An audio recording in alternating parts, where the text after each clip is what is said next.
امام طحاوی رحمۃ اللہ کے لیے بڑے بڑے ائمہ نے ایسے ایسے الفاظ تحریر فرمائے ہیں ان کی صفت میں،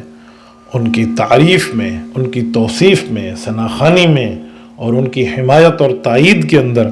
کہ بندہ دنگ رہ جاتا ہے۔ تاریخ مصر میں حضرت امام یونس رحمۃ اللہ علیہ نے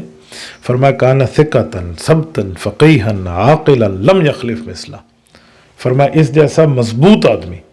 اور اس جیسا بہترین عقل مند عالم بعد کا معاشرہ اس جیسا پیدا نہیں کر سکا۔ اور امام سمعانی رحمۃ اللہ علیہ نے بھی ان کے لیے اسی طرح کے لفظ فرمایا کانا اماما ثقتا ثبتا فقیہا عالما،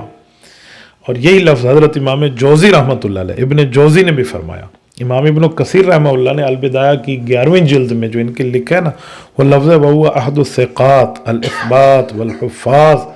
فرمایا امام طحاوی رحمۃ اللہ علیہ صرف عالم نہیں تھے، مضبوط عالم تھے اور سچے عالم تھے اور احادیث پاک کے حافظ تھے۔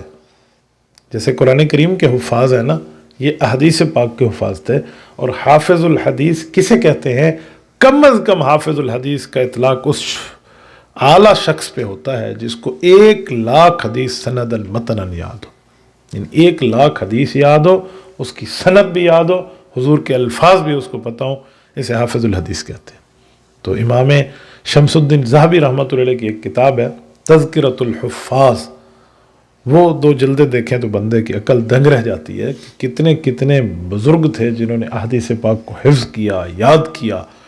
تو انہوں نے اس میں ان کا ذکر کیا ہے۔ یہ جو ہم کہتے ہیں نا حافظ ابن حجر، حافظ عینی، اسی طرح حافظ ابن تیمیہ،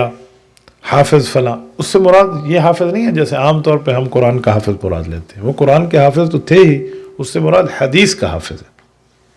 کہ وہ احادیث پاک کو یاد کرنے والے تھے، احادیث پاک انہیں ازبر تھی، احادیث پاک حفظ تھی۔